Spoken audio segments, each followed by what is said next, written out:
Hi everybody, it's Monica and welcome back to Tailor Made Cards for You. So today we're going to be making my favorite type of card, a vintage inspired Christmas card. And we're going to be making it using an old book that I found at a used bookstore. So we're going to be creating a background using some vintage music sheets. So if you've never worked with gesso before, it is kind of like a primer. And I don't use it often on my cards, but when I do, it's to create a more muted background. I'm going to be adding some distress paint to this, so I wanted to just essentially grunge up my paper. Now you might be thinking, hey, it's already old to begin with, why are you adding more to it? But I really wanted to add some more muted colors to it and take away the fact that it's a music sheet.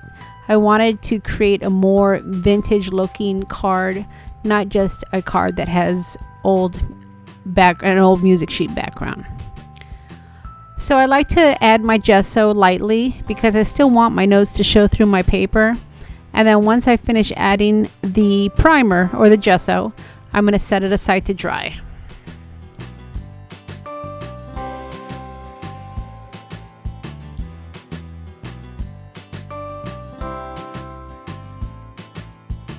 Now the paint that I'm going to be adding is peeled paint, and it is distress paint. So I'm going to add it to my craft sheet and just take my paintbrush and apply broad strokes across my paper. I don't really have any pattern or any rhyme or reason to my application. I just want to add some color to the background. Now this distress paint will dry fairly quickly, so it didn't take too much time once I had it all applied to the paper.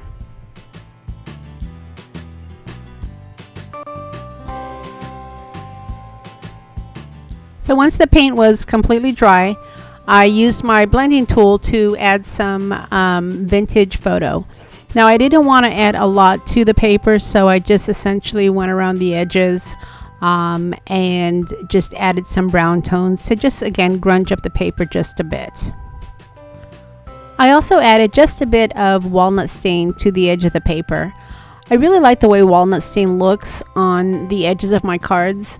So typically when I am creating a vintage style card, I will use the walnut stain to add to the edge of my cardstock or my cards.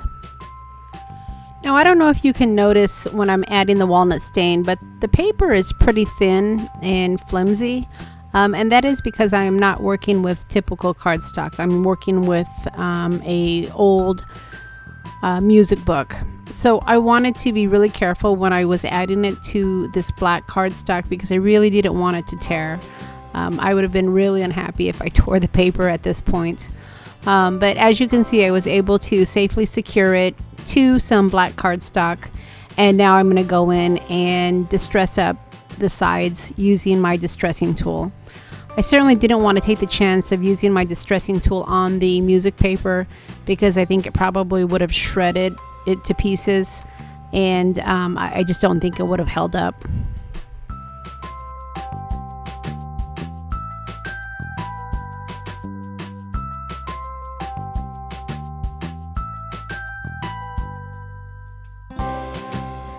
So at this point I have the base of my card all set.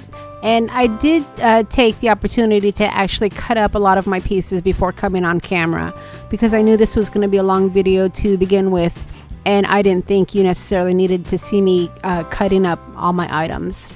So from some Tim Holtz paper, I did cut this tag, and I'm going to go ahead and adhere it to the base of my card. Now you're starting to see the whole music theme going on here.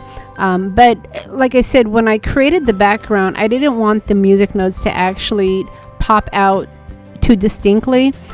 So you have subtle hints of the music notes, and that's really what I wanted. On a vintage card, I don't like things to be too precise. I like my colors to be muted, and I like my style to be imperfect. So you're going to see, like you have seen me distressing the sides of the paper. I might tear it, and I definitely will grunge it up.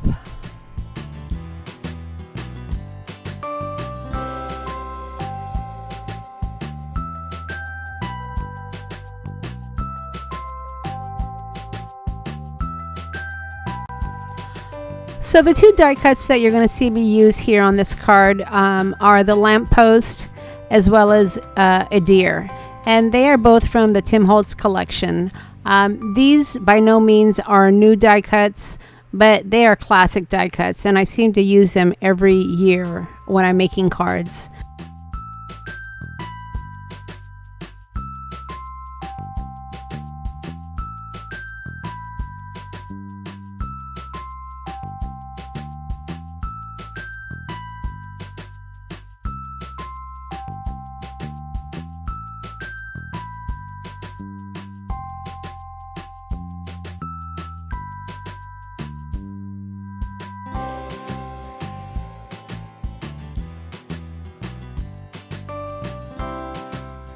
Alright, so now that I've gotten my lamppost secure on my tag, I went ahead and started on my deer. And the deer again is cut out using a Tim Holtz die, and it's on that vintage music paper again. So the deer is very thin. I'm not using cardstock, so I had to be really careful when I was actually adding my walnut stain to the edges. I think I probably could have torn this really easily. So I had to take great care in adding some of the ink to the image.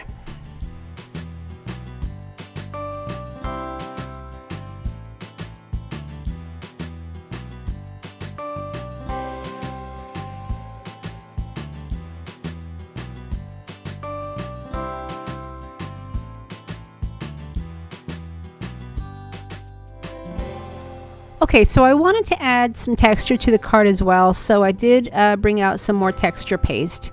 And as you've seen in some of my other videos, texture paste comes in all forms. The consistency can be very thick, or like this one, a little bit more runny. So you have to be really careful when you have thinner texture paste, because it can get underneath your stencils and it will distort the image you're trying to create. The thinner paste also takes longer to dry, so you're going to want to make sure that you give it ample time to dry. And in this case, I actually let it sit overnight, and then I came back and finished off the card the next day.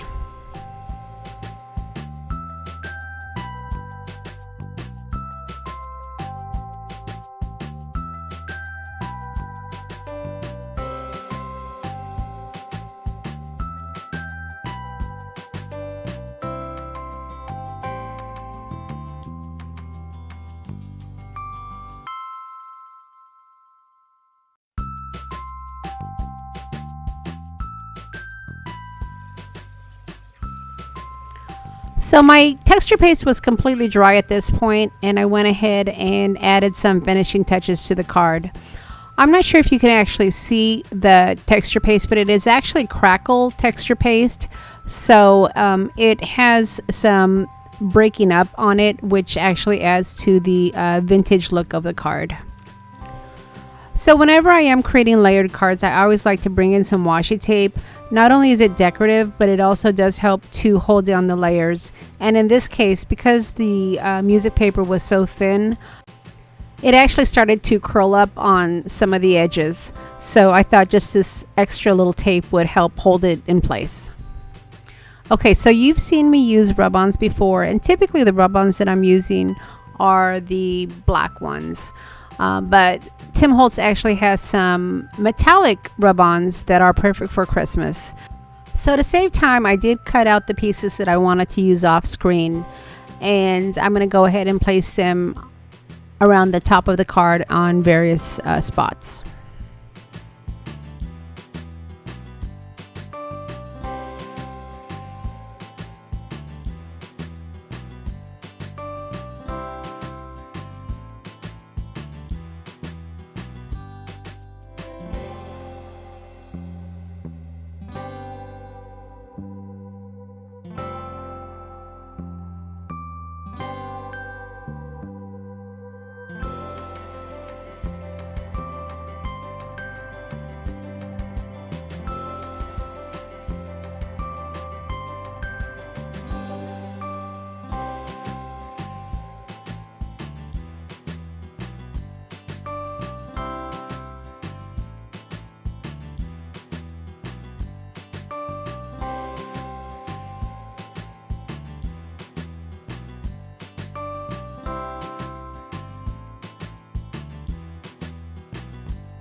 stamp set I'm using is, again, another older one, but it is classic as well. The numbers are great for Christmas cards, Valentine's Day cards, birthdays, and it's a set that I use often. So I wanted to go ahead and add 25 to the card to, again, just continue with the Christmas theme. I think I actually have a couple of these stamp sets in my Etsy shop still. So I will leave a link to my Etsy shop in the links below, along with the link to the stamp set as well.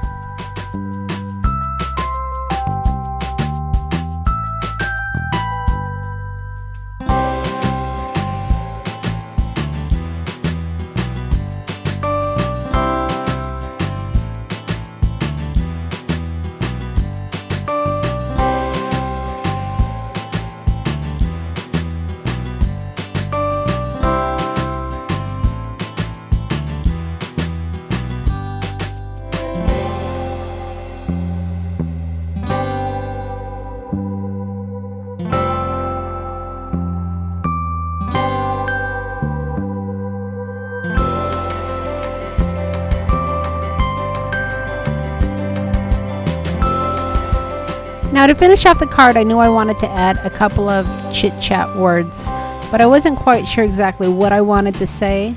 So I did just kind of thumb my way through the words until I found the perfect sentiment.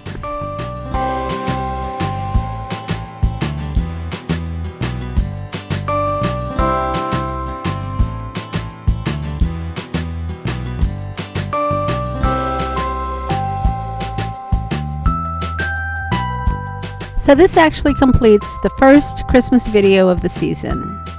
Hopefully you've enjoyed my process for creating this vintage inspired Christmas card, and it has inspired you to maybe give it a try. If you haven't yet subscribed to my channel, I would love to have you, and if you've enjoyed the video, I would appreciate a thumbs up. Feel free to also share my video. It helps to spread the word about my channel. It is relatively new, so I am trying to spread the word as quickly as I can. As always, I will leave a list of all the products that I've used to create this card, as well as the links to the stores. Feel free to leave a comment below, as I love hearing your feedback. Thanks so much for stopping by, everyone, and we'll see you again next time.